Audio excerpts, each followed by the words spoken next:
Welcome to Gotham High, where everyone worships the rich and the beautiful.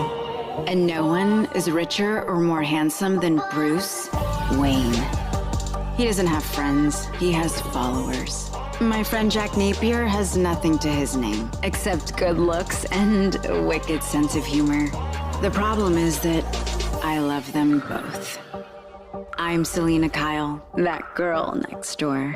And in my opinion, a triangle is a perfect shape.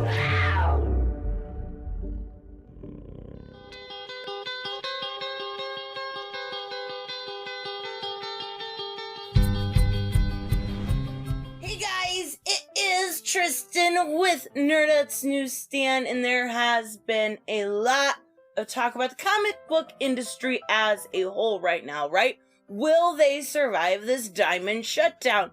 Is this the end?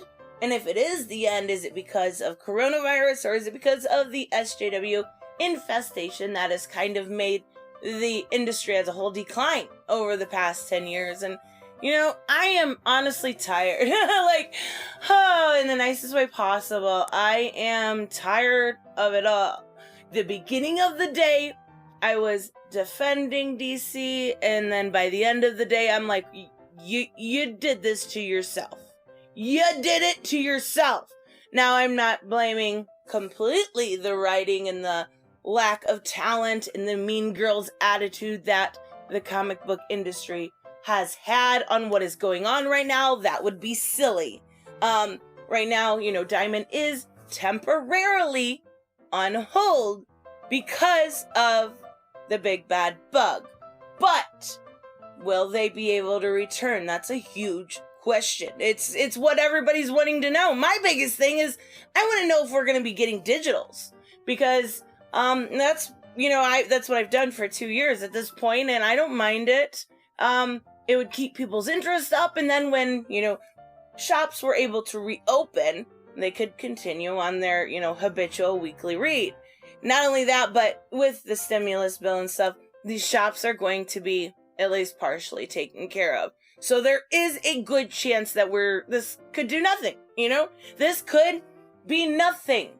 But I do hope, and I'm going to go over a lot of really good reasons and a lot of really big things that pissed me off today. Why, you know, they need to take this opportunity and absolutely clean house. Okay, so the biggest thing for me today was seeing all of these people celebrating the end of the comic book industry. Now, that's stupid to me. I understand you're happy to see, you know, Gail Simone not have work. I get that. So you're celebrating the comic book industry as a whole. I don't get that. That affects not only DC, it affects editors, writers, artists. Fine, you don't like any of them? It's going to affect the people at Diamond. It's going to affect all of their jobs. Take it down the line more, it's going to affect the local comic book shops. And it's going to affect the owners. It's going to affect the workers. You are celebrating the end of an industry that is maybe the end of an industry that is collapsing hundreds and hundreds of jobs. That is petty. Not only that, but I've seen a lot of like, oh, look, we have receipts from 2012 when you hate cancel culture. And when those people, mainly on the left, bring up, say, a tweet from 2012.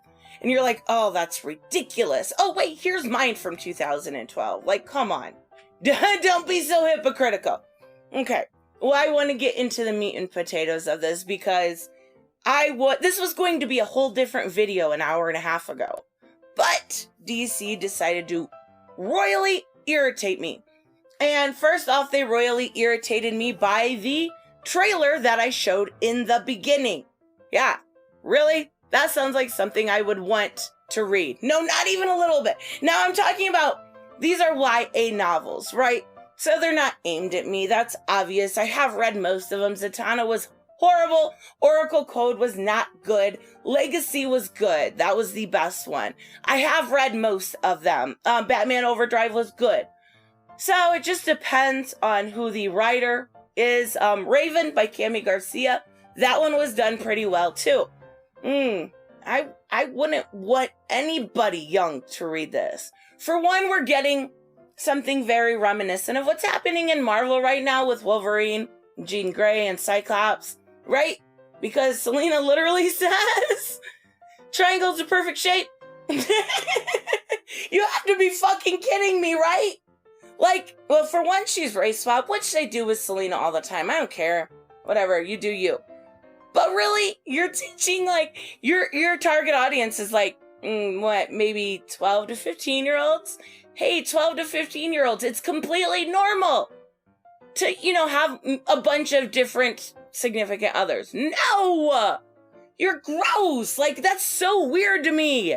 Stop it. Like, that one really pissed me off. That one really irritated me. Now this is going to irritate me even more, and it's probably going to bug you too. So, if you know Legion of Superheroes was redone, it was brought out. We are only on issue 5. I dropped it literally at issue 1.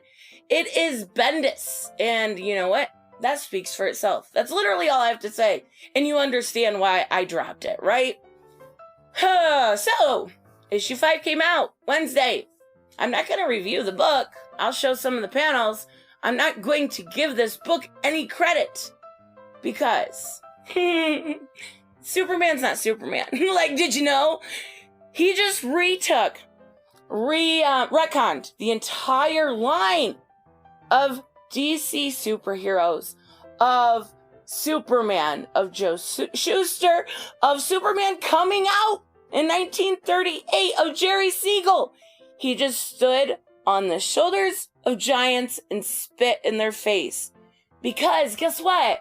Clark Kent is not the real Superman. I'm not kidding. I'm not being satirical. I'm not being funny.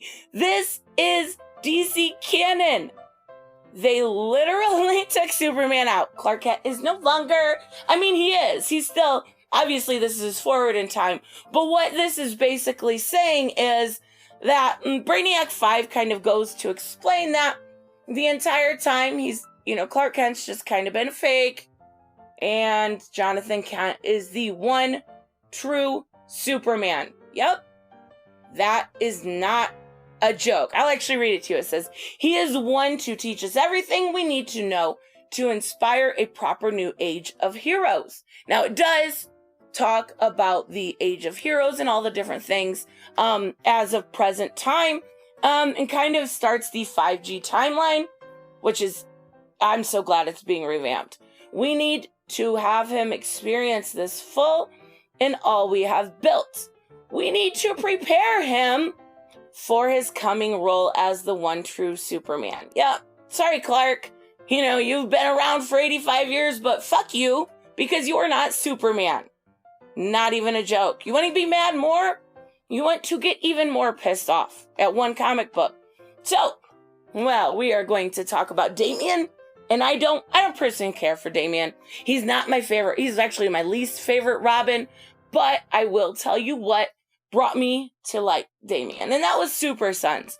Super Sons was fan-fucking-tastic. It was so good, and then they got rid of it, which was really dumb. But I know why now. Oh, it's because of this timeline, obviously, with Jonathan. He was aged up, all of that. Well, you know what? Damian, he's not going to be Robin. He has a dark past. He is destined to be a mass murderer and a monster. And one day, the one true Superman, and by that I mean Jonathan Kent, will have a new nemesis. He will be his enemy. I am not even kidding you. Batman's son is going to be the new Superman's nemesis. I wish I was joking. I wish I was making this up. Let me remind you of something. This is canon. This is motherfucking canon. I cannot take this shit seriously. Like, I put a post earlier and I was talking about how people are reacting to the fall of the comic book industry, and I didn't understand the celebration of it mainly because of jobs loss and a little bit of hypocrisy within there. But today, I'm like, what? Like, what? Oh my God. I hate to keep ranting, but Superman, you don't mess when you go into writing for DC. there are a couple things you don't mess with, and that's canon lore, but most of all, it is the Holy Trinity. And you just, like I said, you spit in Jerry Schuster's face! Fuck you, Mendes. Like, oh, that really pissed me off. You know what? I'm definitely going to keep reading because I really want the digitals to come out. I think digital's the way to go at this point. I know a lot of people disagree with me on that. But I've had my time already to get used to it. So I do want digitals to come out. I want to keep reading Batman. I've said it before. If the industry were to go under, I don't know what I would do. Like, I understand I could read back issues. I know it's a ridiculous point. But I really enjoy looking forward to my weekly stories. I enjoy my comic books. At this point, I'm not enjoying much. You have to change something, DC. You have to take this as an opportunity to change things. And I know that G. Willow Wilson got a pencils down order. I'm not surprised. She's not a very good writer. She's not doing a very good job. Her books aren't selling. Can Steve Orlando be next? He just wrote the gayest Wonder Woman ever. Oh my God. You know, let's just keep our digitals at this point. That's all I care about. Let's put things back in order. These pencil down people, let's clean house. Let's make this back normal because it's bad. It's really fucking bad. It's really bad when you just got rid of 85 years of Superman. Let me know what you guys think. I will see you in the next one. Bye-bye. Hey guys, I want to give a huge shout out to my Subscribestar and Patreons. You guys literally make this channel possible. Black Knight Fool, Brucey, Chris C, Dave Ross, David L, Jeffrey Allen Carnes, Sanjuro, Jeremy Burtz, Joe Bustify, Kato Roan, Magical Exotic Diamonds, Mighty Pauls, Mike Buckner, Robert, Steve Glasker, Timothy French, Ala's Matt Films, Alexander Trapp, Way Else One, and Troy Reiser. You guys are absolutely amazing, and I want to say thank you to each and every one of you. Don't forget to subscribe and like on the way out, and I will see you in the next one. Bye-bye.